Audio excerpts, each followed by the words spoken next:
think if there's one truism for improving in any game ever, it is the idea of self-analysis. I don't care if we're talking about Street Fighter, Valorant, even an actual sport like baseball. If you want to step up your game, there's simply no replacement for getting some footage of yourself playing and watching it back critically. Pokemon Showdown is of course no exception. The replay functionality on the website is very advanced, so you can watch your games back immediately, save them for later, create a permanent replay to watch at your own leisure. Super useful tools, no question. And this is important because more and more lately I've been getting questions that go like, "Hey Nathan, I've been getting stuck at so-and-so elo on the ladder. Do you have any advice for improving?" And realistically, in that situation, I know nothing. There could be a million different problems that you could have, but I can't help you based on that alone. So in response, I'll often ask, "Okay, sure, yeah, I'll help you out. What do you think is your biggest problem in your play?" And almost without fail, the answer I get back is, "I don't know." Which, no shade intended, is kind of insane to me. How can you expect to improve if you don't even know what you're trying to improve to begin with? This is where watching your replays is so critical. If you ever find yourself plateauing at a certain level at Showdown and you want to improve, the absolute first thing you should be doing is going back to your replays and watching them back. Simply put, there's no replacement for watching your own games with a critical eye. This is true for virtually every single level of competitive play on Showdown, from a complete beginner all the way to an SPL tournament competitor. Now, I will fully admit this begs a different question altogether, and that is, how does one analyze their replays? And again, that's a completely fair question, but it's also pretty tricky for me to answer conclusively, because again, I don't know what you're doing wrong. I can't tell you to be careful with your over predictions because I don't know if you're making that mistake to begin with. So yeah, the fact is I can't analyze your games for you guys as much as I might like to, but I can get you all started on the right track and tell you what I do when I'm analyzing my own games. In this video, I'm going to give you 4 important things to watch out for in your replays for your own self-analysis. It might not be able to help all of you, but then again, maybe it will. Okay, so the first and most common thing to look for in your Showdown games is going to be your basic informational errors.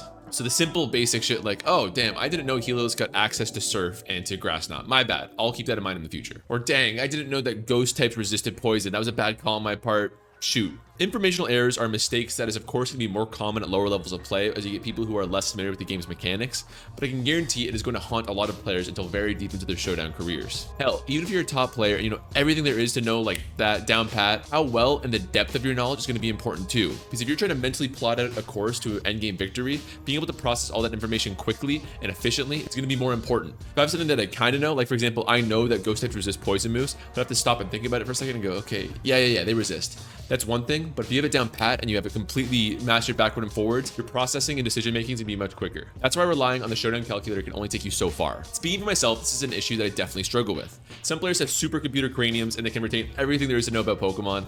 That really isn't me. I usually need to see something 2 or 3 times before I can fully absorb it, and even then there's so much information to retain in Pokemon that I'm very prone to making an oversight here and there, and that's fine. I swear I've only got so much space up here. For every type interaction or head calc I store, I guarantee I'm gonna forget my credit card pin or my phone number or something like that. Now, when it comes to self-analyzing your games and finding errors like these, it can be a little bit tricky to make the most out of that mistake. For example, I don't have a replay, but I do have a Showdown live I uploaded the other day that had a great example of this. I thought I couldn't kill this Crocodile with Blacephalon unless I chipped it with Cinderace first, but in my calcs, I neglected to include the Sun's damage boost. So sacking the Cinderace was a mistake that ultimately cost me the game. Now again, when watching this replay back, it's easy to go, okay, Blacephalon was the play there, my bad. But that's not what you want to see because realistically, you're not learning a ton there with that just admission. It's not a big like cognitive change. It's like if I walk up to you in the street and I say, "Hey, did you know that blue and orange are complementary colors?" You'd be like, "Okay, true, thanks for letting me know." But if you and I had this full conversation about the nature of colors, maybe we talked about the million different movie posters that take advantage of that blue and orange color scheme, you'd be way more likely to retain that information in the long term because you had to critically engage with the information first. So similarly, if you're looking to retain informational stuff like Blacephalon can OHKO, Crocodile, and the Sun, my advice, speaking as a player who does struggle with this aspect of play, is to dig a little bit deeper when you do make these realizations. So Crocodile can really get OHKO'd by a +1 Blacephalon, huh? I did not know it was that strong. Crocodile has okay bulk, I guess. When I think about that, I guess I can draw the conclusion that that means other Pokemon with similar special bulk get OHKO'd by Blacephalon too, like Physical Defense Tangrowth, yup. Nidoking has about that stats, so do they get OHKO'd? Yep, they do. Or Shifu. Okay, yeah, for sure. Okay, so now I can kind of process that information more closely. Now I know in my head Pokemon with that kind of range of special defense are going to get OHKO by Blacephalon. So speaking for myself, that sort of process of digging in deep is usually more helpful for retaining information long term than just a rote, "Oh, this was a mistake because X plus Z equals Y." Also, a tangent that I want to cover right now is that if you are watching your own replays, I don't want to hear any of you ever saying to yourself, "Well, I would have won if this happened," because that is poison to self-reflection and improvement. There is always going to be extenuating circumstances, and that is nothing more than an excuse in my opinion. Yes, I would have won this specific game if I hadn't missed a Fire Blast, but would have had to use Fire Blast if I hadn't stacked my Cinderace to begin with. Again, I don't want to hear any of you copying up for self-analysis with, well, I would have won if this hit, or if my opponent didn't make a mistake and do this, my opponent should have done this, and blah, blah, blah. There's always room to improve your play, I guarantee. Because yes, that advice is actually going to extend beyond the information aspect too. A little bit of a spoiler here. Because other thoughts like, well, I would have won if my opponent had been an idiot and stayed in with Tyranitar there. I mean, no, sorry to break it to you, but that's a failing on your part to note your opponent's tendencies. You are only allowed to cut yourself slack if you play a literally perfect game and then you still lose. If that happens, then you have my permission to let yourself off the hook. Although even in that case, if you're losing despite playing a perfect game, maybe you should be taking a second look at your team, because again, something like that happening when you're playing a perfect game and still losing strikes me as super duper rare. Okay, but enough's enough. We should move on to the second thing I want you to watch out for in your replays, and this one is also extremely common, and that's going to be over predictions. A lot of the time when I watch somebody's replay and they're asking what they can do to improve, I catch this exact problem. You think your opponent is going to switch to Landorus Therian, so you use your massive big brain and you use Iron Head on your Extra Drill instead of Earthquaking, except your opponent calls out your over prediction and stays in. This is a terrible play for two reasons. One, you risk your Extra Drill on an over prediction turn one. You had no reason to expect that your opponent would swap out. Now you're down a very valuable Pokemon for the rest of the battle. And two, even if you nailed that prediction, you got it right, realistically, you're only getting a little bit of damage on the Landorus here. The risk and reward of this play is so skewed, it's kind of ridiculous. If you watch your replays back and you notice that you're getting caught on over predicting a lot, I want you to do two things. One, stop over predicting at the beginning of the game.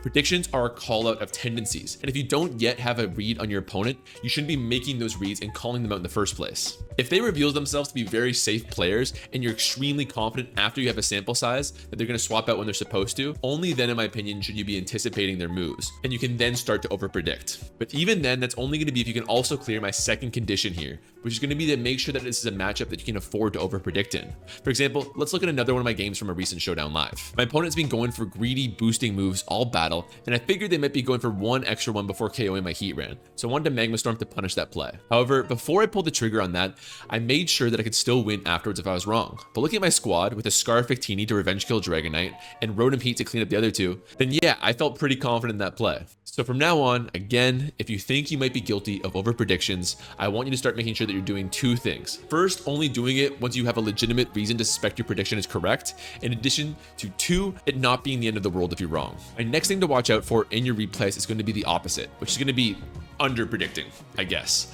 So again, let's say you're watching your replays back to yourself and you keep thinking, damn, it's like my opponent is in my head. They keep calling out every switch and every play I make. That sort of conundrum, you know? So if you're playing a game safely and your opponent's making big, audacious reads on you and nailing you every time, this is where I want you to, very similar to my last tip, start to make some adjustments.